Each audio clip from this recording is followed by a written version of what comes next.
Hey everybody, welcome back to the channel. I'm Dane, your host. I hope that you're doing great wherever you may find yourselves, and blessings to all of you wonderful people out there.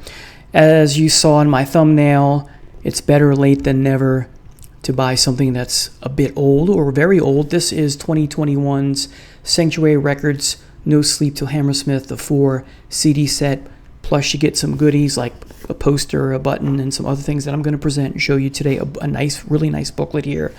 But before I re-unbox this and present you with what's here and talk about is this worth owning and how good is it, that sort of thing, I wanted to talk about this iteration, the 2 CD set of No Sleep Til Hammersmith. That is 2008's Sanctuary Records edition. There are many iterations of, or a couple or a few iterations of No Sleep Til Hammersmith, originally on vinyl as a one vinyl record, and that was it. This does not have Train Kept A-Rollin' on it, as did one iteration. I think it's the original vinyl pressing or the second vinyl pressing. Thank goodness it's back here. Again, I'll talk about that in a minute or two. But it's important to talk about the classic set list, or near classic set list, with or without Train Kept A-Rollin'. As I said, no Train Kept A-Rollin' here. Here it is in this version. Ace of Spades, Stay Clean, Metropolis, The Hammer, Iron Horse / Born to Lose as one track, No Class, Overkill, We Are the Road Crew, Capricorn, Bomber, Motorhead, 11 tracks, and then same disc, disc 1, bonus tracks, Over the Top, Shoot You in the Back, Jailbait, Leaving Here, Fire, Fire, Too Late, and then the 18th and last track on disc 1, Bite the Bullet / The Chase is Better Than the Catch, one of the greatest Motorhead set lists of all time. And then disc 2 is just a bonus disc of outtakes of 11 of the same tracks that I just read to you. Disc 1 is where it's at, but disc 2 is nice to have. Now, I have to admit ignorance here. For the longest time, I thought that the title of the album, No Sleep Til Hammersmith, meant that the recording was from a night in Hammersmith Odeon. It is not. Again, I have to admit my ignorance here. I'm a little embarrassed to admit it, but here it is. I'm being honest. Instead of pulling tracks from Hammersmith for whatever reason, they called tracks live recordings from Leeds and Newcastle, especially Newcastle. And it turns out that the reason the album is called No Sleep Til Hammersmith is because this was a motto of the band at one point during their career, definitely during the Ace of Spades tour and maybe even earlier, because they would paint on the side of their trunks that carries their gear from semi-rigs to the stage that motto, No Sleep Til Hammersmith. Ace of Spades as an album comes out October 1980, Bronze Records. The tour for that album kicks off. Their first 3 dates are the 28th of November, 1980, and the 29th of November, both nights at the Hammersmith Odeon. And then the 2nd of December, 1980, Ulster Hall. And then things really get going in the new year in 1981.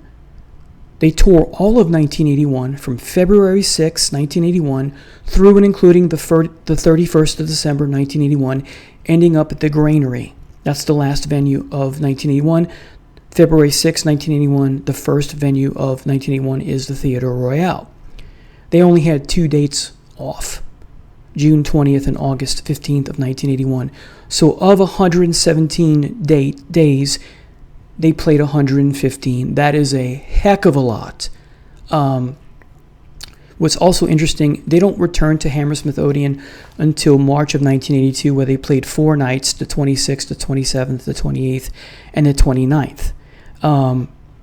Now, I'm not sure, but is this one tour? Is it 2 tours? Anyway, regardless, that is a lot of tour dates for the entirety of 1981. Again, 115 shows with only 117 days, and only 2 of those do they have the day off or the night off or both, right?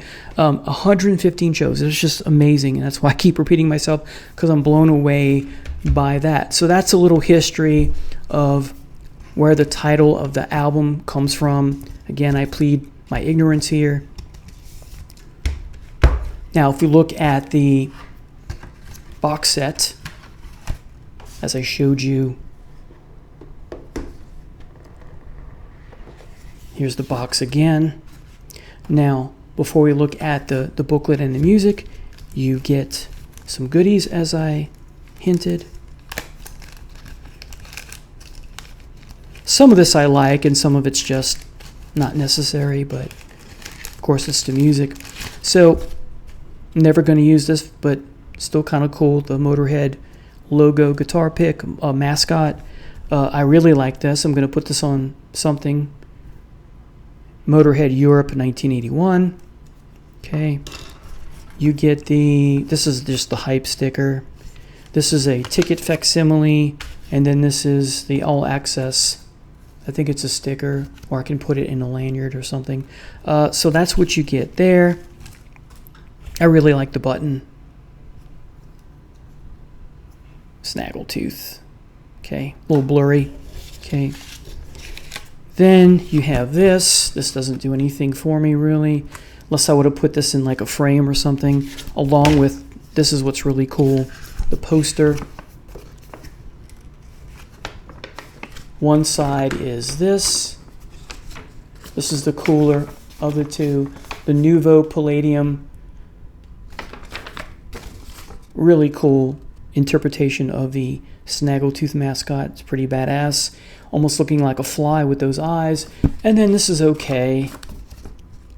This is the heavy metal. I don't like that word, but anyway. Vard is playing 1st of August 1981. The H word used as a metaphor, of course, but I still don't like it.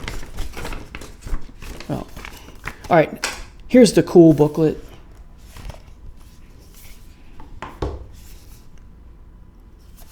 And in the back, we'll talk about the tracks in a minute. So here's the opening, the 2 discs. You have to be careful getting these out. And then the back 2 here. Like I said, 4 discs. And I'm not going to show you everything in the booklet. I've not read all this. I've read about half of it. Of course, you have the classic lineup of the band. Lots to read here. This is so cool. This is amazing. I love it. The bomber. It's another shot of the bomber. And then some more reading.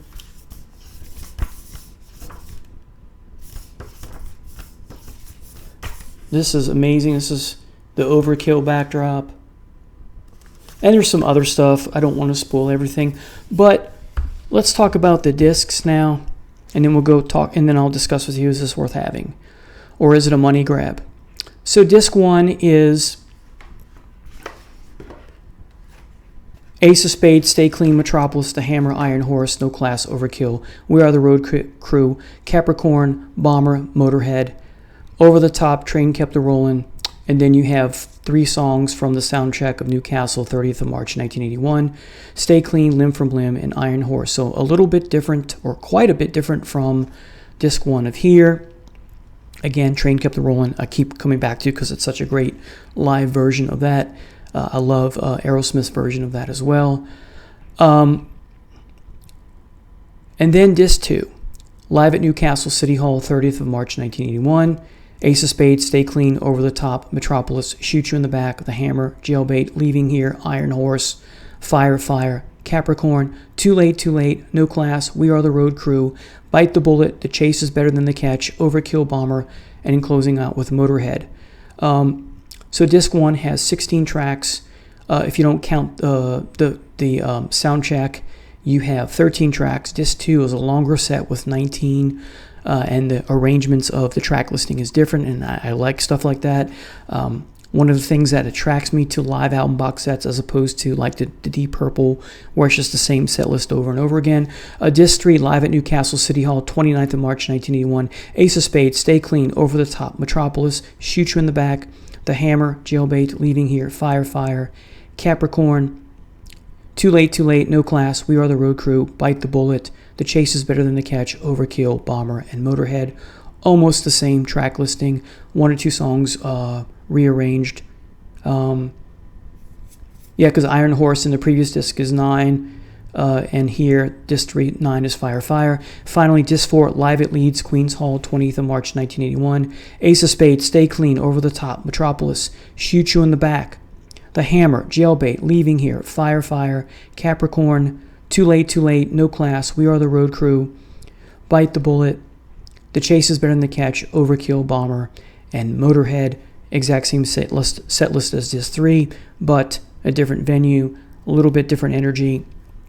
I'll leave it up to you which of the two, if you buy this or if you've heard it, which of the two of those two do you like better. I'm still not sure of these four which one I like best. I'm going to listen to this many more times, so I'm not even going to tell you because I honestly don't know which.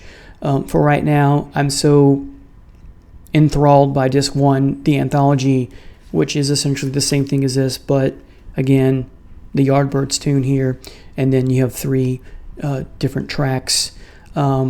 This is, just having both of these is wonderful because this is a bit different from this, so you get a little bit different flavors, kind of like a different viewpoint, so to speak, musically or hearing-wise. Just an alternate version of the album, I guess, is the best way. That's what it is. So how good is this? Well, let me say this. Let me ask the question let me ask the question. Is this a money grab? And I say absolutely not. If you're a Motorhead fan, I highly suggest you get this before it goes out of print. I got this from Amazon.